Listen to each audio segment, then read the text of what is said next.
So welcome to this week's Treasury Career Corner Podcast, where I interview Treasury professionals about their Treasury careers. Each and every week, I talk to Treasurers about how they've built their careers, where they are now, and where they see both themselves and the Treasury profession going to next. This week's show, I'm joined by Gerard Tyler, the Group Treasurer at URENCO Group. Founded in 1970, URENCO is the international supplier of enrichment services and fuel cycle products with a head office based just outside of London. Know Gerard for a number of years, and I'll get him to explain a bit more about URENCO actually, because he describes it a bit better than I do. But actually, Gerard's got a long, deep, rich history within Treasury, and we were just talking before the show that he's gone in, he loves a bit of troubleshooting, going into more distressed businesses, and then more recently come into sort of more businesses with a bit more of a cash-laden sort of, way of working sort of thing. He'll explain the difference of what the difference is with when you're up against the wall and when then it's actually a little bit different actually in the different ethos. But let's go back. Gerard, maybe you could take us back to how you first ever encountered, finance and thought that's a career for you, and then discovered Treasury a number of years ago now. Over to you, sir.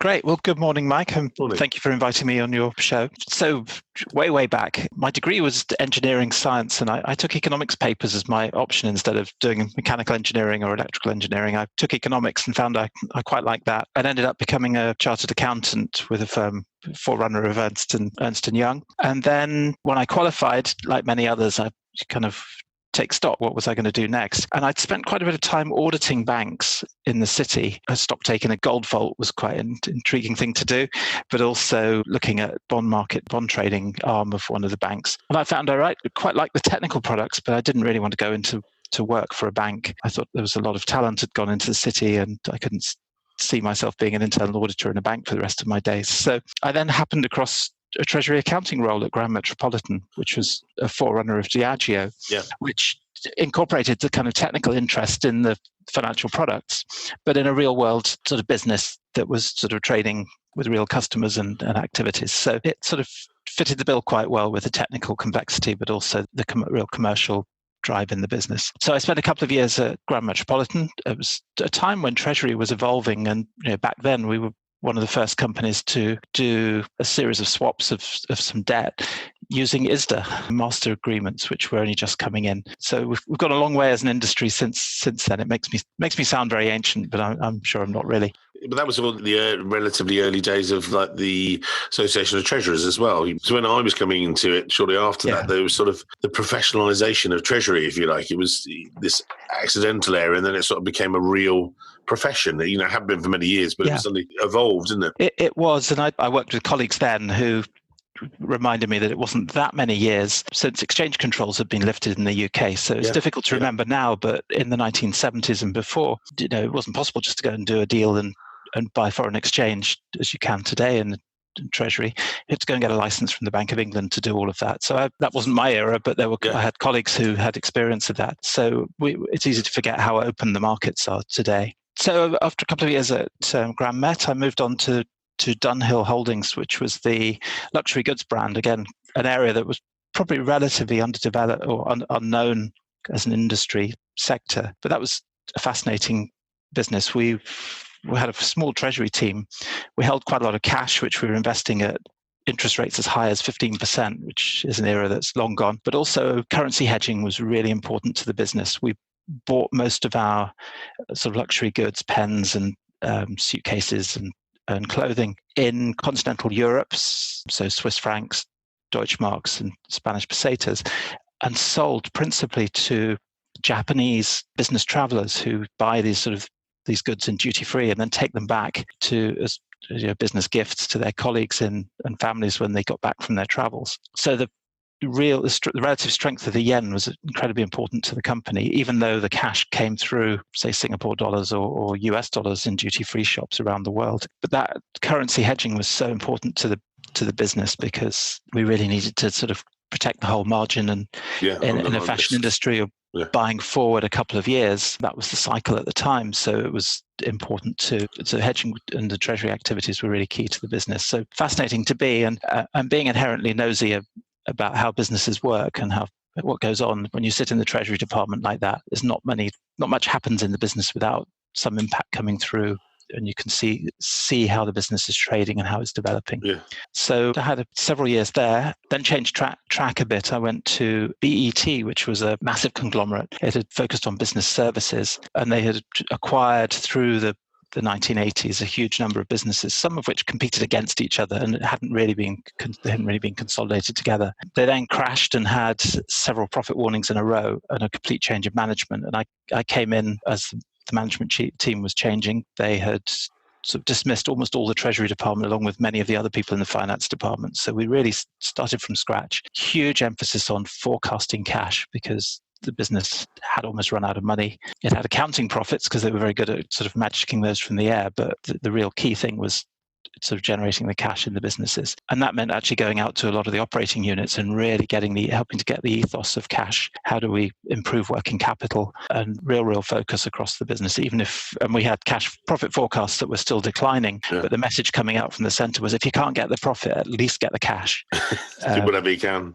And pretty much whatever you could, although there were, and the bonus schemes for management were targeted on cash, although it was an instance of the management of one of the subsidiaries, which wasn't in the UK, losing their jobs between the year end and getting the bonus because they had passed on making the year end payroll payments to their staff. They were so keen to preserve the cash. That was considered to be on the line. But, holding up our customer payments and supplier payments was definitely part of and optimizing working capital, selling assets to generate cash. So that environment is a great learning curve, and the power and value of really good forecasts. And we spent so much time in the Treasury making sure that we'd got forecasts that we could rely on. Really, really important. Yeah, and then you got into this sort of, again, this is a theme here. Cash-strapped businesses, distressed, interesting work. Why did that interest you so much, and then obviously influence your next couple of moves, sort of thing? Yeah, well, I think you can really make a difference, and can't underestimate how important really good cash forecasts are to Treasury management and actually business management. And I'll tell you about one of the places I worked a bit later, but they basically ran out of money, and when that happens, everything stops. So, when a business is doing well and is sort of ticking along, people can get complacent on cash. But you need to keep that sort of discipline in place, because the world can turn quite quickly, and therefore, that cash discipline, the focus on generating real money rather than accounting, is ever so important. So then, I guess, sort of going on from my time at BET, I went to APV, which was a relatively small engineering group, turnover about £1 billion, but it had briefly been a bit of a star of the FTSE. It had risen as sort of through some acquisitions, but it actually was actually a very, very international business. And this was the time that Eastern Europe was opening up for Western trade. And APV's business was engineering. We supplied process equipment and plant for various industries, but things like food processing and dairy industry, brewing, pharmaceuticals. And because we couldn't trust some of the customers that we were dealing with, particularly in Eastern Europe, we had a program of using export finance, insurance or guarantees to port our sales into various developing markets. So that was quite a different thing that took a lot. We were quite close to the commercial teams who were selling into what were then emerging markets like Czech Republic or Poland. We wanted to make sure we could get paid, and those countries all had sort of hiccups in their performance as they sort of evolved from sort of Soviet satellites towards Western style open economies. And it again was we were working very closely with the teams that were selling into these countries. We manufactured in various Western European countries, so we could pick and choose sometimes the agencies we were using to support the trade, so from Denmark or France or the UK into these markets. So again, quite a different focus, and it was a business that struggled for cash, so again, very, very targeted on making sure our cash forecasts were good and that we knew where the money was. And when you were going into businesses like that yourself, went in as the treasurer, what appealed to you about that? Surely, didn't you just say, it's too much hassle? Like, why do I want to go into somewhere like that? Or, let's find someone with a bit of money. So, it's different. I think that those are the places you learn most. And actually, some of it is about who you're working with. And you end up working with some quite interesting people in these sorts of businesses, but because of the breadth of activities within the Treasury Department, you just see an awful lot more about what's going on. And you can make a real difference, not just in the sort of pure Treasury areas of currency hedging or in debt management, but it's very satisfying when you can help somebody deliver a sales contract and do a big deal that's going to sort of generate quite a lot of top line income for the company. So from that point of view, and actually the Treasury gets valued more by colleagues who don't see you just as a sort of another part of the finance team, but as somebody who can actually help them to get their business done. You're closer to it as well. And then, yeah. And then you did that, and then sort of a couple of interims, but then this big role at Telewest, or talk us through the moves. So Telewest was it seems an era ago, but it wasn't so many years. But the cable industry in the UK started out with lots of local franchises. Each local authority put plans together with an independent company to basically dig up the streets and lay fibre optic cables. And Telewest started consolidating the local franchises and became one of the big three in the country. But it had huge capital expenditure, because if you're digging up streets and laying cables, if you're then providing set-top boxes and all those kind of electronics, switchgear and things. And it's very interesting to hear the stories of Huawei on their 5G at the moment, because the sorts of kit are very similar to the sorts of things that were put in place to mastermind the way that a cable network is operated. So huge amounts of complex electronics, but very, very expensive. And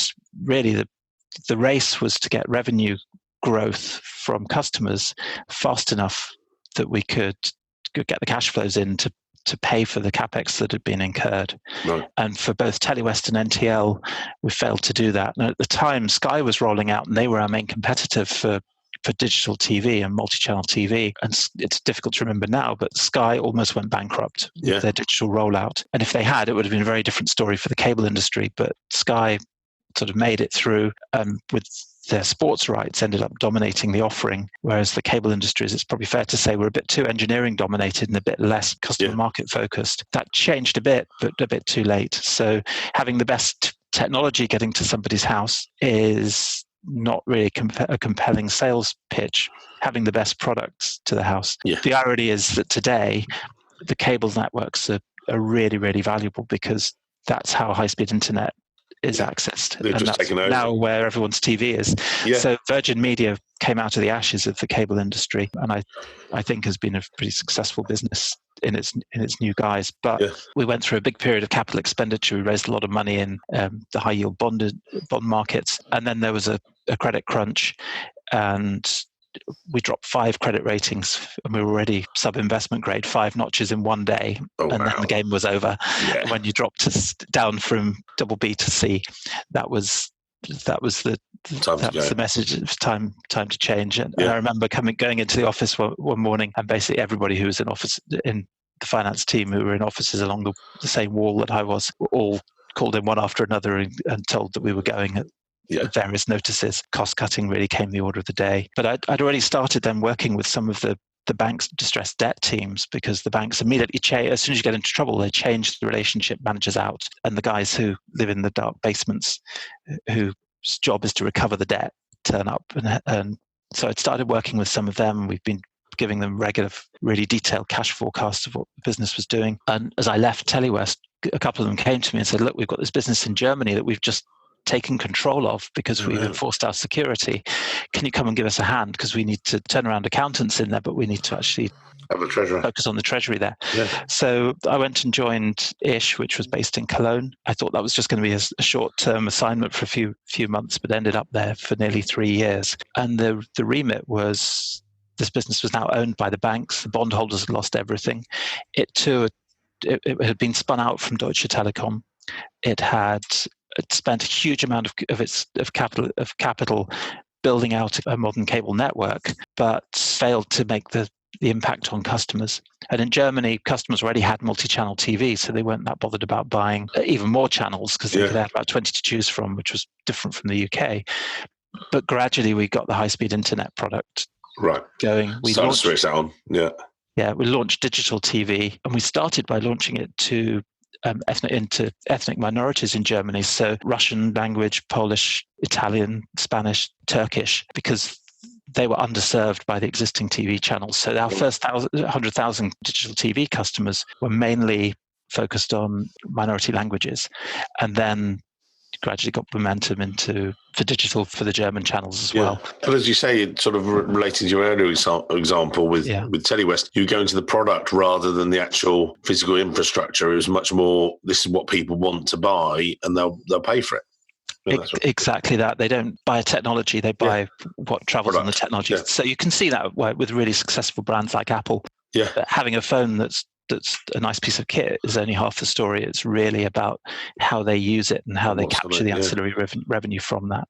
In Germany too, high-speed internet is really sought after, and that was well served by the network that Ish had built up.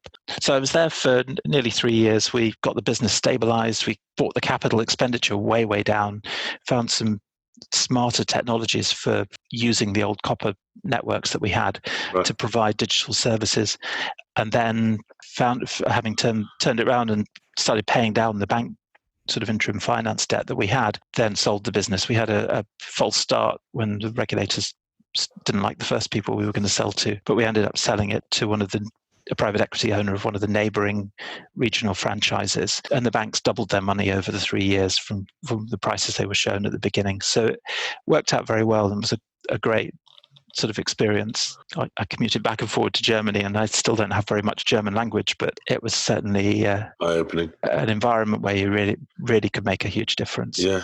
And then you came back and did an interim role before then properly getting into Severn Trent. And that was a big role. So talk us through.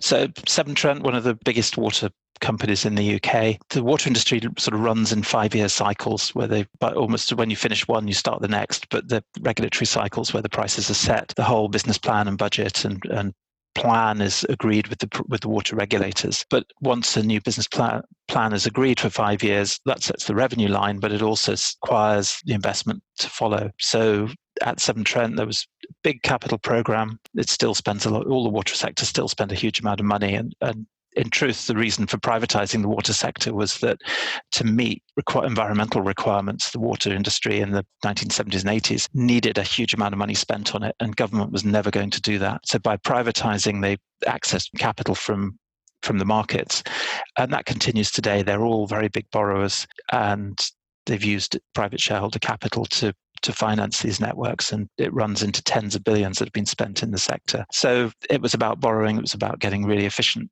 sterling capital markets access. We also used programs of swaps to secure interest rates going forward.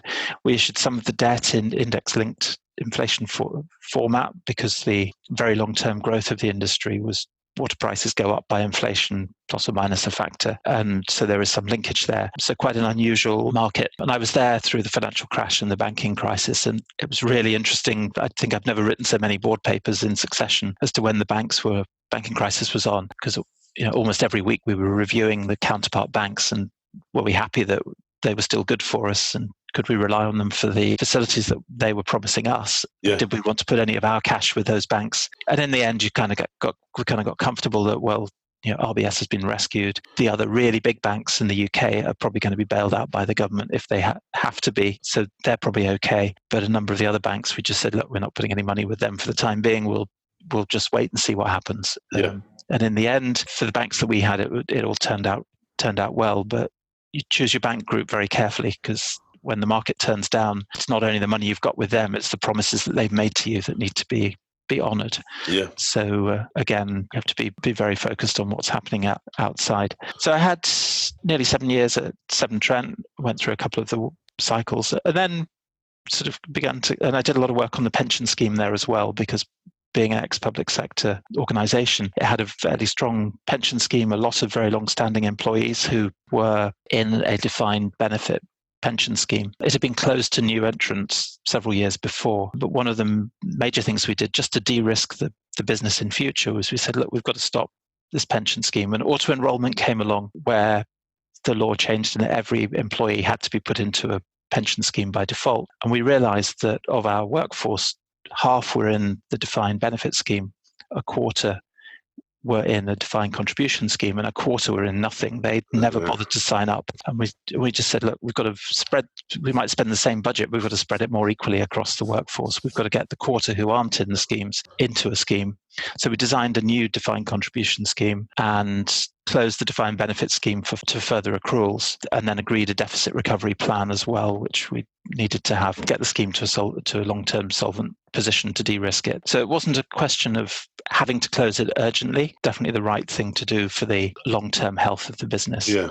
And you made that transition really from these distressed, capital-intensive businesses, which were a real challenge, and we spoke about this before the show as well. And then suddenly you were starting to move to these more cash-generative, bags of cash businesses in a nice way. And then, to Severn Trent, good, steady flows, literally like the water. And then you carried that on.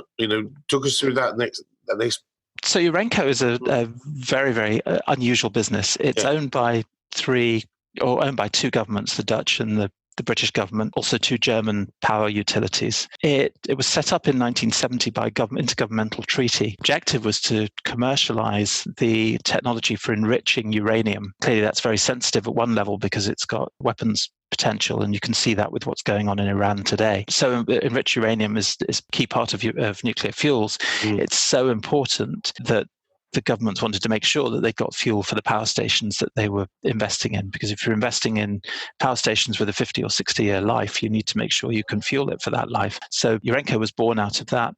There are plants in the UK and Holland and Germany, and then in the mid-2000s, they started building a plant in New Mexico in the US, because that's the largest nuclear power sector in the world. A large part of our customer base is over there. So we wanted to build a plant nearer to our customers. So there was a very big capital expenditure program that continued in my early years at URENCO, and we went up to about 3.2 billion euros about 4 or 5 years ago. And since then, we've actually been spinning off a lot of cash and paying down debt, so that at the end of 2018, we were back down to 1.4 billion of debt.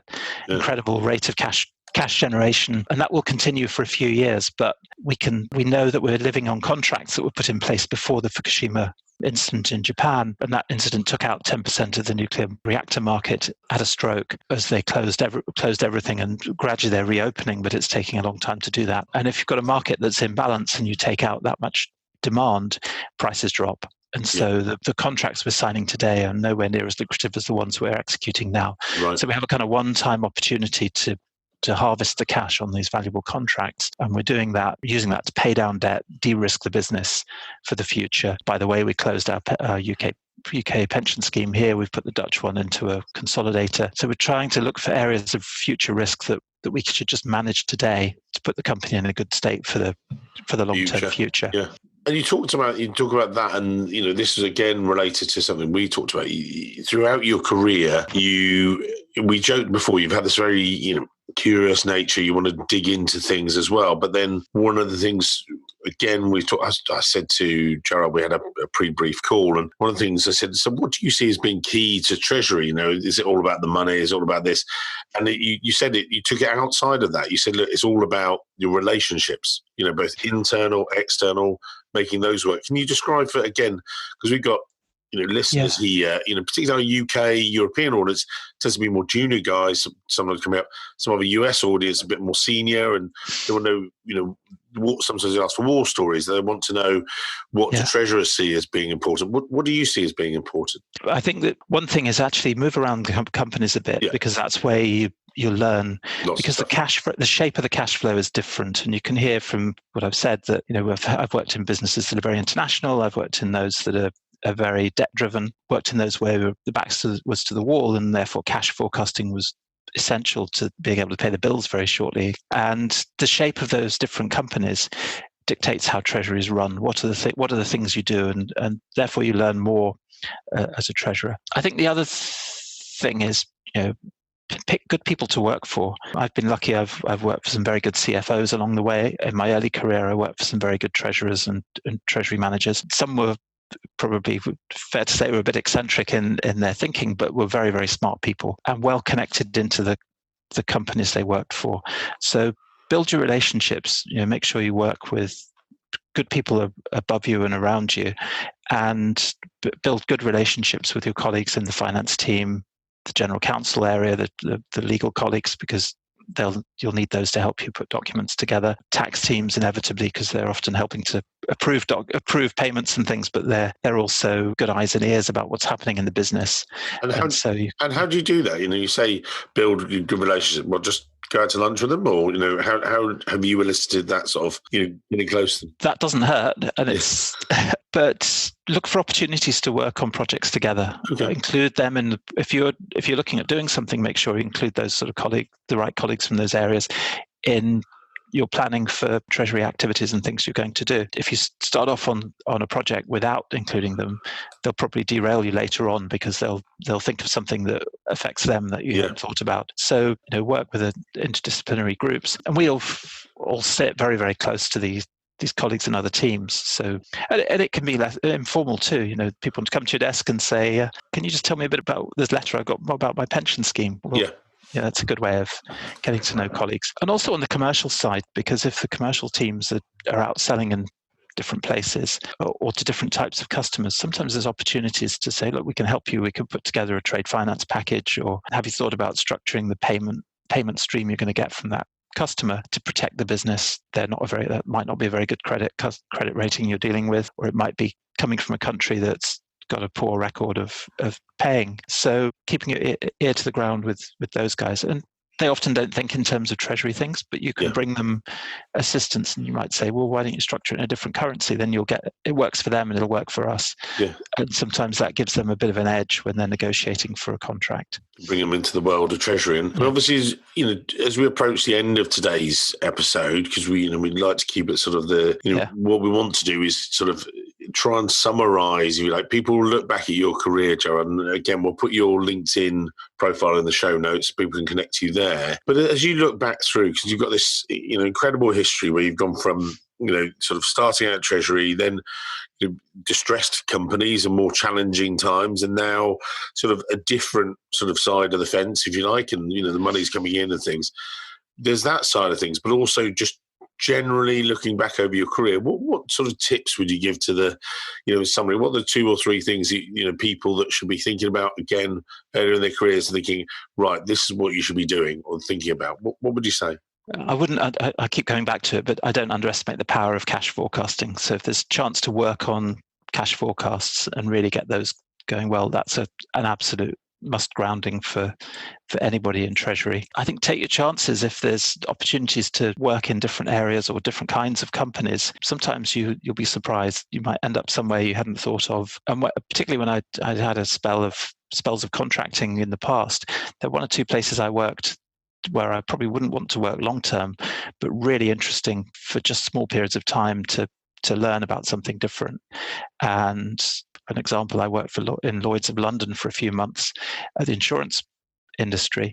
Very, very different kind of ethos and structure, but from anything else I'd seen. And also, incidentally, the only place where the kind of regulations are signed off by the Queen, because everything goes up to the Privy Council for approval. But probably not an industry that I was destined to spend the rest of my career in, but it certainly was an insight into how a very different kind of Treasury operation was run. And so, I'd recommend people to take that opportunity. If you get a chance to be seconded to work in a subsidiary on a project somewhere, take that too, because it'll get you closer to some of the commercial activities going on in the business. I've found things like pensions to be fascinating, and it puts you on the other side of the table. So as my day job has been issuing bonds, I then go to a pension trustee meeting and we talk to the fund managers who are the people who invest in those bonds, and you get both sides of the perspective of the market that you're trying to raise money in. So there's no sort of one formula. And then I know a lot of people these days have the ACT qualification. I don't, but I have a chartered accountancy qualification. When I started, it was probably fair to say ACT wasn't essential. No, it wasn't. But I think that's a really good grounding for many people, and I encourage the teams I've had working for me, the people to get the ACT qualification. It shows that you're serious about Treasury, and I think they provide some very, very good grounding through their education. Yeah, really help. Gerard, brilliant show. Thank you very much for your time today. As I say, we'll put the link to you in the show notes and people can perhaps connect. And thank you for surviving, getting through all those tough times, and now in a really company which is sounds like going from strength to strength. And long may it continue, sir. Thanks for your time today. Great. Well, it's a pleasure, Mike, and we've worked together over a number of years, and I know you've provided me with quite a few other colleagues who've made all this possible. So thank you very much. And we'll keep doing it. Thank you. Thanks for your time.